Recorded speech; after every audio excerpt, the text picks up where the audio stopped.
dalam 24 jam sehari semalam ada sholat sunnah yang sangat dikukuhkan 12 rakaat. Jangan kaget bahwa 12 spontan, enggak. 12 dibagi, zuhur ada, asar ada, maghrib ada, isya ada, subuh ada. Yaitu sholat rawatib yang selama ini Anda lakukan. Ini sholat sunnah. An Ummi Habibah Ramlah binti Abi Sufyan, dari Ummu Habibah radhiyallahu taala anhuma, semoga Allah memberikan keridhaan kepada Ummu Habibah dan ayahandanya. Qalat, beliau berkata, sami'tu Rasulullah, aku mendengar baginda Nabi Muhammad sallallahu alaihi wasallam yaqul, bersabda, ma min 'abdin muslimin yusalli lillahi ta'ala fi kulli yawmin, tidak ada seorang hamba yang salat karena Allah dalam setiap hari, 12 rakaatan, 12 rakaat tatawu'an, sunnah, bukan fardu. Kalau fardu gak perlu dibahas.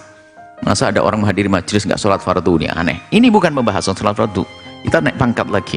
Ya taqarrub ilallah bukan saja bil faraid, tapi bin nawafil. Sekarang sudah tingkat tinggi, naik pangkat, bukan menjadi manusia biasa. Kita ingin menjadi kekasih Allah seperti dia, sabdakan Nabi. Ya, sabda kekasih Allah itu cirinya adalah setelah dia menyempurnakan faraid, kemudian yataqarrab bin nawafil, dengan kesunahan seperti disebutkan dalam hadis.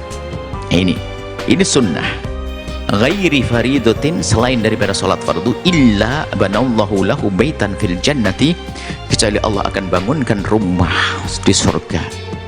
Ini kan bahasa lain memasukkan ke surga, masukkan di surga, bahasa lain dibuatkan rumah di surga. Hadis riwayat Imam Muslim dan Ashabus Sunan. Zadat Tirmidzi, Imam Tirmidzi ada tambahan dari Imam Tirmidzi riwayat arba'an qabla dzuhur, rinciannya adalah tuh yang disebut sholat rawatib yang sangat dikukuhkan, 4 rakaat sebelum zuhur, caranya 2-2. Wa raka'ataini ba'daha, 2 rakaat setelah zuhur. Wa raka'ataini ba'dal maghribi, 2 rakaat setelah maghrib. Wa raka'ataini ba'dal isya'i, 2 rakaat setelah isya. Wa raka'ataini qabla sholatil ghadati, dan 2 rakaat sebelum sholat subuh. 4 sebelum zuhur, 2 setelah zuhur, 2 setelah maghrib, 2 setelah isya, 2 setelah subuh, 12. Coba nanti ada perbedaan atau di sini atau tidak, lupa. Ada perbedaan, ada yang memindah, ada riwayat adanya sebelum asar, tidak ada setelah isya. Yang dikukuhkan ya, kalau sunat biasa ada, tapi sunat kukuhkan 12 itu. Wasahahuma Ibnu Khuzaimah atau Ibnu Hibban wal Hakim. Hadis ini dikatakan hadis sahih, disahihkan oleh Ibnu Khuzaimah, Ibnu Hibban dan Hakim. Lakin lam yadhkuru raka'atal isya'i, tapi tidak disebutkan dalam riwayat Tirmidzi ini, tidak riwayat oleh Ibnu Khuzaimah, Ibnu Hibban dan Imam Hakim.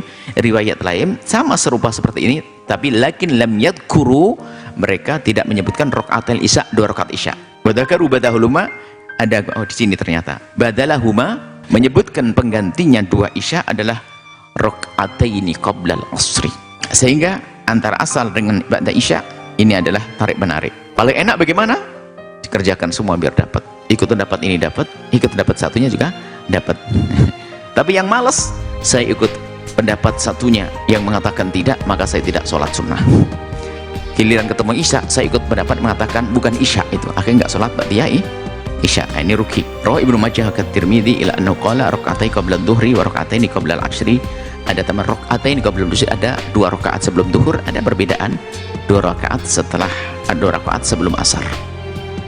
Ini adalah tentang 12 rakaat itu. Yang jelas kalimat 12 disebut oleh Nabi, tinggal rincian 12 itu di mana, tapi sudah disebutkan. 2 sebelum zuhur, 2 setelah zuhur, 2 setelah maghrib, 2 setelah isya, 2 sebelum subuh. Isya ada yang mengatakan 2 setelah isya tidak ada, diganti 2 sebelum asar. Ada yang mengatakan 2 sebelum asar ada, 2 setelah isya ada. Kok jadi begitu? 2 sebelum zuhur, bukan 4 sebelum zuhur. Jadi gitu rinciannya. Mungkin kalau urutannya seperti itu. Ada yang mengatakan zuhur 2, setelah zuhur 2, sebelum zuhur 2, setelah zuhur 2, sebelum asar 2, setelah maghrib istilah 2, setelah isya 2, sebelum subuh 2. Yang bingung siapa? Yang nggak pernah sholat sunnah. Yang nggak bingung, mohon maaf, yang nggak bingung yang pernah sholat sunnah. Yang senang sholat sunnah adalah nggak usah, ya bingungnya mana yang harus aku kerjakan semuanya beres. Nah, ini pentingnya sholat sunnah, dan akan kita baca nanti riwayat-riwayat. Kita sebutkan lagi, wa an Aisyah, dari Sayyidah Aisyah, at-targhibu fil muhafadzah ala raka'atil fajr, 2 rakaat fajar. Sebelum sholat subuh ada 2 rakaat yang selama ini sudah Anda lakukan, jangan tinggalkan. Itu adalah termasuk yang paling dikukuhkan di antara yang dikukuhkan, yang paling utama di antara yang utama. An Aisyah radhiyallahu taala anha, dari Sayyidah Aisyah anin Nabi, dari baginda Nabi sallallahu alaihi wasallam, qala, beliau berkata, baginda Nabi bersabda, raka'atal fajri, 2 rakaat sebelum sholat subuh itu khairun minad dunya wa ma fiha, lebih bagus dari dunia seisinya. Apa yang Anda rindukan dari dunia? Pecinta dunia ingin punya perusahaan, berpuluh-puluh perusahaan, oke, jadi orang kaya raya semuanya, memiliki semuanya, pengen jadi presiden pun langsung ngomong besok jadi presiden ibaratnya, ingin menguasai dunia semuanya, itu dimiliki, tidak bisa dikalahkan hakikatnya di akhirat nanti dibanding 2 rakaat sebelum subuh.